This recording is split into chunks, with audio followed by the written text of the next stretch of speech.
매주 화요일 소비자 정보 시간입니다. 이 시간엔 격주로 한국소비자원 대구지원 연결해서 소비자 정보 알아보고 있습니다. 오늘도 한국소비자원 대구지원 김정현 지원장님 전화로 만나보겠습니다. 지원장님 안녕하십니까? 네, 안녕하세요. 오늘은 어떤 소비자 정보 알려주시겠습니까? 오늘은 설 연휴가 다가오면 선물용으로 상품권을 구입하시거나 구입한 물품을 배송하기 위해서 택배 이용을 많이 하실 것 같은데요. 특히 요즘은 코로나19로 인해서 비대면 온라인 소비 트렌드가 확산되고 있는 상황이고요. 이번 설에도 고향 방문을 자제하려는 분위기로 인해서 택배 이용과 온라인 상품권 구입이 더 많아질 거라고 생각이 됩니다.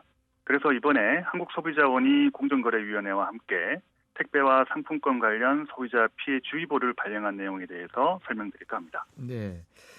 매년 설 연휴가 다가오면 택배와 관련해서 물류 대란이 발생했다는 기사를 본 기억이 있는데요.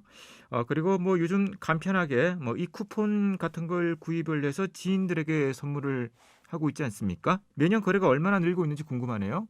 네, 택배 같은 경우는요. 한국통합물류협회 통계를 확인했을 때 2020년 33억 7천 박스에서 2021년 11월 기준으로 60억 9천 박스로 약 2배 가까이 증가했으니까 아주 큰 폭으로 늘어난 것으로 확인됐고요. 네.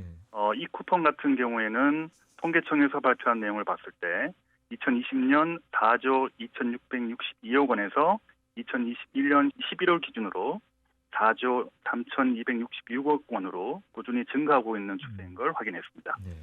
이 거래가 증가하면 관련 피해도 늘기 마련인데 설 연휴 기간에 택배나 상품권 관련 피해는 어느 정도 되죠?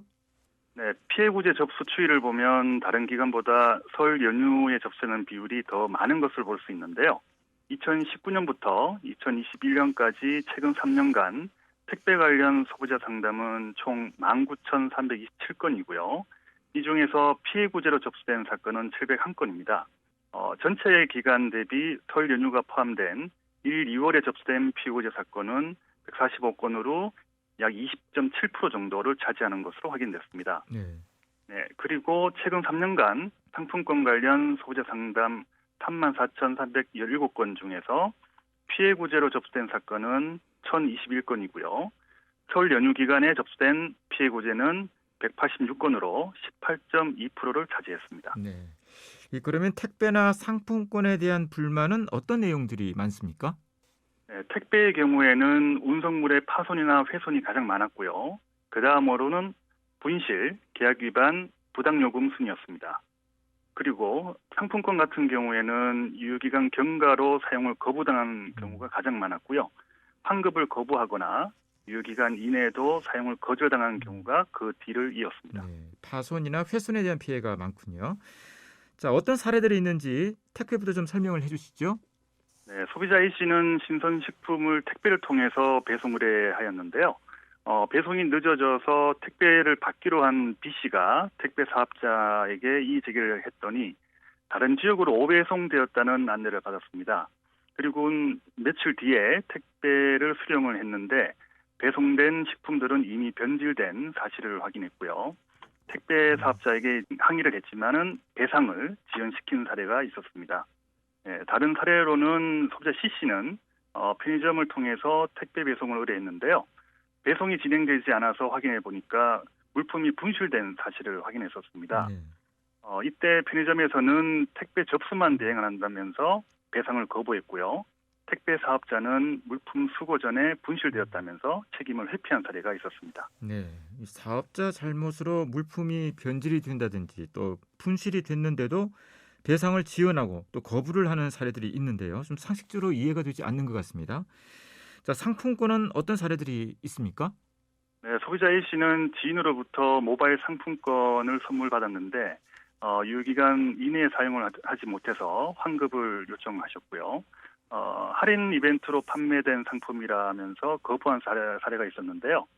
이 경우를 보면은 사업자가 정한 유효기간에 경과했다 하더라도 공정거래위원회의 고시인 소비자 분쟁해결 기준에 따라서 당사 채권 소멸 시효인 5년 이내인 경우에는 구입한 금액의 90%를 환급하도록 규정되어 있습니다. 네.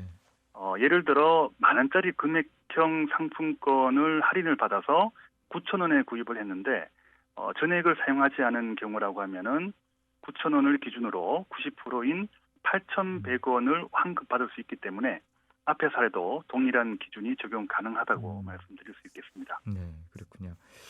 이번에는 택배부터 소비자 주의사항에 대해 말씀해 주시죠. 네, 설 연휴 기간에는 다른 기간보다 택배 물량이 급증되기 때문에 배송이 지연될 가능성이 높습니다. 그렇기 때문에 시간적인 여유를 충분히 두고 배송 의뢰하는 것이 무엇보다 좋을 것 같고요. 특히 변질이 쉬운 신선식품이나 냉동식품일 경우에는 신경을 좀 더 쓰셔야 할 것 같습니다.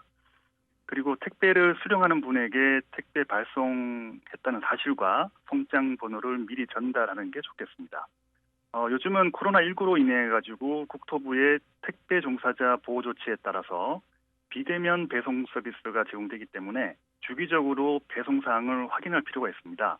만약 부재일 경우라면은 택배 표준약관 15조에 따라서 배송 장소를 택배 사업자와 협의를 통해 다른 안전한 장소로 변경할 수 있는 사실을 참고하시면 좋겠습니다. 네. 네, 그리고 파손이나 훼손될 우려가 있는 물품들이 있는데요. 이 경우는 포장 완충제를 이용해서 꼼꼼히 포장을 하시고요. 파손 주의 문구를 표시하신 후에 택배 기사분에게도 사전 고지를 하시는 게 좋겠습니다. 그리고 물품 가격을 운송장에 기재하지 않으면 손해배상 한도액이 50만 원으로 제한될 수 있기 때문에 운송장에 물품의 종류, 수량, 가격과 같은 내용들을 정확하게 기재를 하시고요. 배송이 완료될 때까지 보관을 해주시길 당부드립니다. 그리고 택배 서비스를 예약하시고요. 수거를 위해서 문 앞과 같은 장소에 두는 경우가 많은데요. 택배 표준약관에서는 사업자의 책임이 운송물을 수탁한 때로부터 시작하기 때문에 분실에 유의하셔야겠습니다. 네. 마지막으로 택배 피해가 발생한 경우에는 운송장과 피해 사진과 같은 증빙 자료를 준비해서 사업자한테 통보를 하셔야 되는데 가급적 피해 발생 즉시 하시는 게 좋고요. 늦어도 택배 수령일로부터 14일 이내에는 꼭 통보하셔야 적절한 배상을 받으실 수 있습니다. 네, 그렇군요. 이번에는 상품권 관련 주의사항에는 어떤 것들이 있을까요?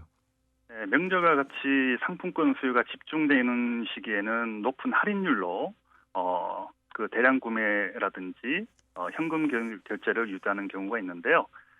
사기 수법일 가능성이 있으니까 구입을 피하시는 게 좋겠습니다. 네. 그리고 구입하기 전에는 상품권 발행일, 유효기간, 환급 규정, 사용이 가능한 가맹점 등을 확인해 볼 필요가 있겠습니다. 조금 전 사례에서 유효기간이 지났다 하더라도 발행일로부터 그 90%까지는 환급이 가능하다고 말씀드렸는데요. 프로모션을 통해서 무상으로 받은 모바일 상품권 같은 경우에는 유상으로 구입한 경우와 이제 달리 유효기간이 1, 2개월로 짧고요.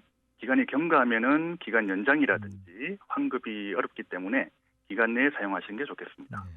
이 택배나 상품권 관련해서 소비자 피해가 발생했을 경우에는 어떻게 조치하면 되겠습니까?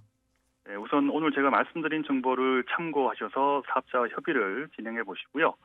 원만하게 해결되지 않는다고 하면은 국번 없이 1372번 소비자 상담센터로 문의하시면 도움을 받으실 수가 있습니다. 특히 택배와 관련돼서는 증빙 자료를 꼭 준비해 주시길 부탁드리겠습니다. 네. 오늘은 다가오는 설 연휴를 대비해서 이 택배와 상품권에 대해 알아봤습니다. 네, 유익한 정보 고맙습니다. 네, 고맙습니다. 한국소비자원 대구지원 김정현 지원장이었습니다.